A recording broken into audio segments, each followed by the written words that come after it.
High handicap golf naturally comes with its fair share of bad shots, but how often does a blow-up hole lead to a spiral of bad decisions, bad shots and high scores? Today's round I'm playing well, however I've ended the 9 on a triple, and this is how I'm going to try and cope with the blow-up hole.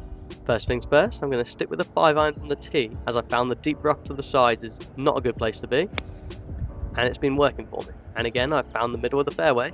The last thing you want to do after a blow-up hole is chase the score and make another bad decision. As you can see, there's some big bunkers to the right, so I want to avoid that. So I'm going to take a soft 8-iron at this one, and I chunked it a little bit, but that's okay. We're going to come short of those bunkers, and that's the main thing. But we need to celebrate the wins and don't get frustrated. As with high handicap golf, frustration leads to bad decisions. Unfortunately, I've bladed that one to the back of the green. However, it's still on the green. When it's an empty course and I've got a bit of time, I recommend taking a little practice ball to build confidence. Doesn't always work though, but it does make my blading to the back of the green shot look quite good. So now I just want to 2-putt from here. So I want to lag this one up. Now I've given it a pretty nice roll. Could have been a little bit closer, but hopefully we will sink this one in. And that's a terrible read, but that's going to happen in high handicap golf. Probably rushed it a little bit too much, so I'd recommend taking a bit longer. But the odd double here and there isn't going to cost us too much to try and break 100, which is the new target I set for myself after the 9th hole. Again, sticking with the 5-iron from the tee, and if it's not broken, don't fix it. It's important to stay realistic with your expectations and manage it round thoughts. Now these are the hard shots for high handicappers, the long irons from the deck. And as you can see, that's not gone great for me. Damn it. Bit of mild frustration, but I'm going to get my head back in the game and just take an 8-iron at this one, make sure I get over that bunker, and also find the fairway closer to the hole. Again, after one bad shot, the last thing I want to do as a high handicapper is chase the distance we've just lost. Compose yourself, play the smarter shot, and hopefully get it up there towards the hole. So I'm going to take a quick look at the green to see what I'm dealing with. I'm going for a 52 degree from here, and I've chunked it right in front of me. Which brings me on to my next point. Even playing smart doesn't mean you're going to play well. You're still going to have bad shots. I have got close to the hole, however, and I'm going to stick with the 52 degree, which turned out to be another terrible decision. And it gets even worse as it rolls back down towards me. Normally I make sure to change my wedges after a bad chunk. Didn't do it on that occasion. What's going on? I do, however, change this one to the 60 degree. And took a little bit more time, and I've got it right up next to the flag. Hopefully can save this one from being a blow-up hole. If I can 1-putt this one, it will hopefully save the hole. Unfortunately, it's lipped out on this occasion, and this is what you want to avoid doing, but I've got lucky and it's sunk in for triple. At the time I thought that was a quad, but it is my second blow-up hole of the round, so let's see how I'm going to cope with this one. Oh dear. That was not a good hole. Alright, we're going to just forget about that one, and on to the next one. Look at this hole, by the way. Oh, look at that for a view. Got the sea in the background. Nice and sunny, we've got loads of parakeets over there. So following what I thought was a quad, my first real blow-up hole of the round, I'm going to stick with a 5-iron and not do anything silly and chase the distance. It's so easy to try and go for the hero shot, but let's leave those to the lower handicappers for now. Nothing like a clean strike after that miserable hole. Again, let's take a moment to praise ourselves on the good shots that we do hit and start to build up some confidence once more. Again, I've got a nice tricky bunker to get over, taking the 60 degree at this one and playing it a little bit longer. Comes off to the left, which means we're not in the bunker and nestles just to the left of the green.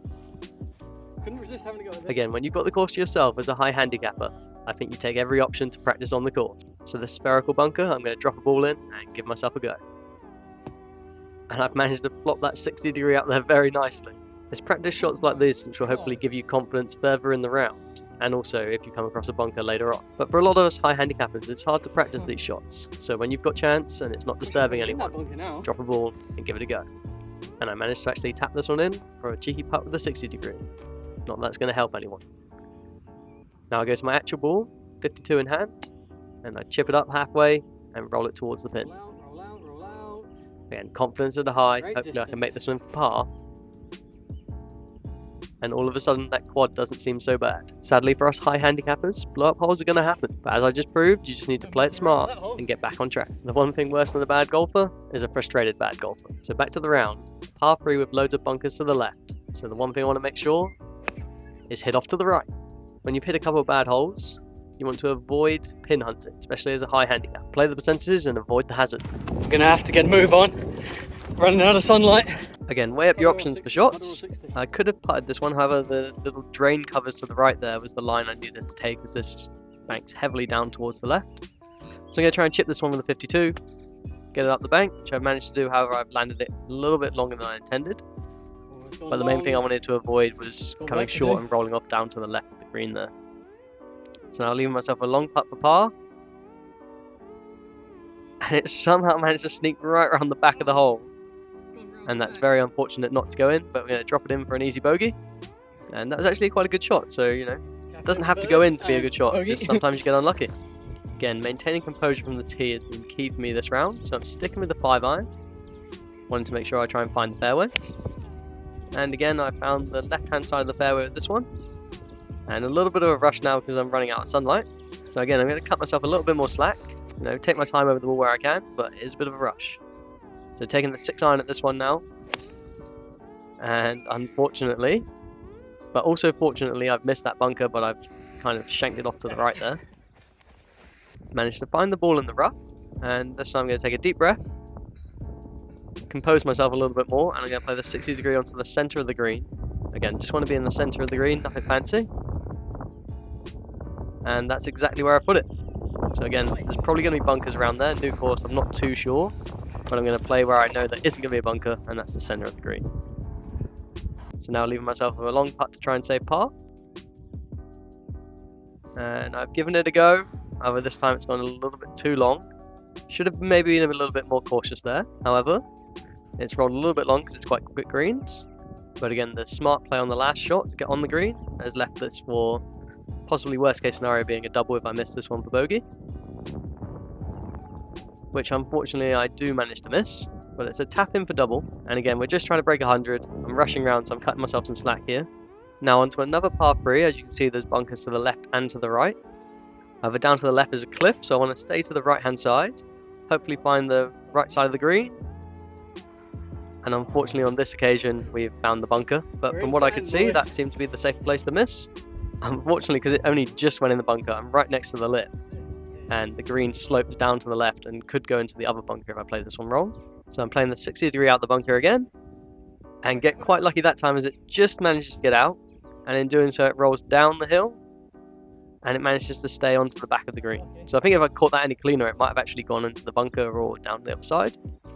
And still rushing, however I'm still going to rate the bunkers, try and keep the course nice and tidy for the next people. Don't want to be that guy making a mess everywhere. Again, it's always important to learn your lesson after the previous mistakes, so I've taken a little bit longer to line up this putt.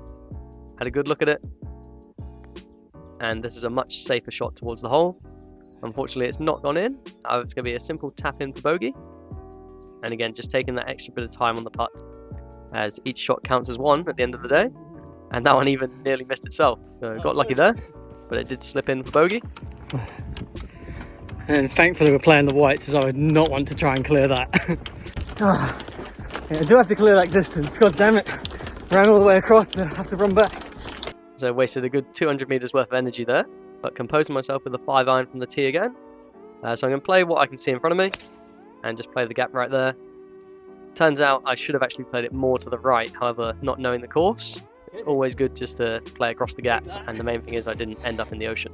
It has left me with this horrendous downhill lie here, and also now this par 4 becomes extra long as I didn't cut enough of the corner. But I'm going to play it smart and take a soft 7-iron at this one. The main thing for me here is just to find the fairway and not lose the ball. I think if you end up chasing in those kind of lies, you're going to end up in a horrible place and end up losing an extra shot or two. Whereas now I've got the wedge from the centre of the fairway. Again, slightly downhill lie, so I've gone more to the left here, and I end up coming a little bit too short, but I think that was a misjudge of the wind. Again, now I've got a nice fairway in front of me, no sprinkler heads in the way, and there's a nasty bank at the start of the green. So I didn't want to chip it just in case I chipped it and didn't carry it enough and end up rolling back down, so I'm going to take a putter. And when you've got a nice fairway like this, it becomes quite easy to get it up there. Not normally an advocate for the putter over the wedge, however, on that occasion it's worked out very nicely. Often. Again, it's all about playing the shot in front of you. Sometimes the putter is an option, sometimes it's not. So now hopefully I can one-putt this one in for bogey, which I've managed to do. So I think that's a good example of playing to your ability instead of trying to chase the glory shots. Okay, onto the 17th hole now, so par 5. Again, I'm just going to stick with the 5-iron. I don't know what's over that hill, and I want to avoid the long rough at all costs. And a couple doubles here would still see us under 100. So I think that goes to show staying composed after a couple of blowout holes can really positively impact your score.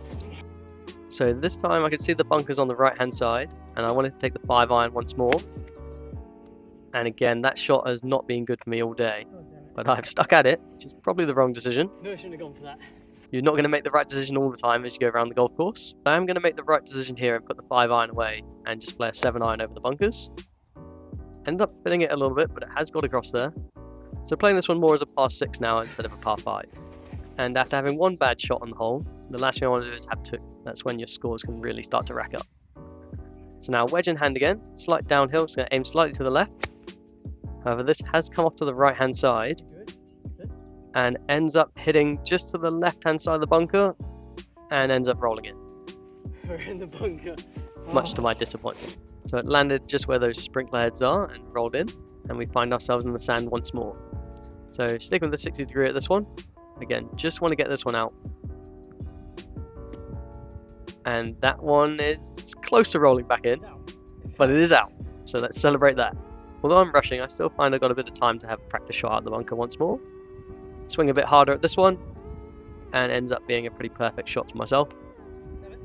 But you know, the ability's there, just doing it all the time is probably not. And this leaves for a very interesting position, as I'm going to have to step 1 foot in the bunker and 1 foot out. And for the first time I've ever done this kind of shot, I'm sticking with my wedge, but I'm going to hold it halfway down the club and just make sure I get contact with the ball. There's actually a little bank in front of me and then a downhill green, so this could go anywhere. But I've managed to get it up towards the flag, and the main thing is I'm on the green, which gives us a good option for bogey. As you can see, this one's downhill to the right, so I'm just going to tap it to the left and hope the ball does the work. Again, just tapped it and just needs to give it a little bit more, but going long on that shot could have ended up rolling way off the green. So again, playing the smarter options, come short. Well, we got there, guys, the 18th hole. Smash like for a bit of speed golf. Maybe I'll try that in the future, but let's see if we can finish on a par, or who knows, maybe a birdie. So again, I'm just managing myself around the course, playing each hole as it comes and giving myself a realistic goal at each hole. Probably not the birdie though, but sticking with the 5-iron, just hopefully I can carry that bunker. It's dead in line with it, and since it's quite dark, I'm not too sure it's gone across there. Don't know if it cleared the bunker, it's too dark to tell. And yes, we missed the bunker. And maybe it was the last hole, but I was determined to try and get a long 5-iron in. And slightly downhill lie. And I've hooked this one off to the left, and it's just cleared the top of that bunker. So I got very lucky there. Still have enough time for one more practice ball with the 5-iron. And this one I managed to catch quite nicely, and that rolls up right to the edge of the green. Unfortunately, can't use that one, but we have found ourselves just in the rough here. So taking the 56 degree at this one, hopefully going to land it right in the centre of the green. However, I think I've miscalculated my distances there, and I've ended up carrying it a little bit longer. Again, so not going to putt this one as the grass is slightly thicker here. So we're going to try and 60 degree out because of the bank in front, and end up carrying it past the pin, and it's rolling down towards the back of the green there. Right, thanks for watching, guys. Let's see if I can nail this long putt and sink it in to end on a high. Unfortunate last hole went too long on that wedge shot. But again, I hope this round's really shown how you can somewhat recover a bad hole or two, and that us high handicap golfers need to kind of accept there's going to be a couple bad holes along the way. And I've ended it on a nice putt which ends up peeling towards the hole at the very end. Didn't quite drop in, but it's a good read, so we'll take those all day. And it's going to be a nice simple tap in double to finish us off. And to summarise, these are my main tips to cope with a blow up hole as a high handicapper. Keep your tee shots in play, avoid the main hazards, forget about the bad shots, practice on the course where possible, and just remember, enjoy playing golf. So here's the back nine score. So it's actually an 8, not a 9. However, at the time I didn't know that, so ended up with 50 on the back, 45 on the front, giving a total of 95 on a new, quite challenging course, which is a big win for me.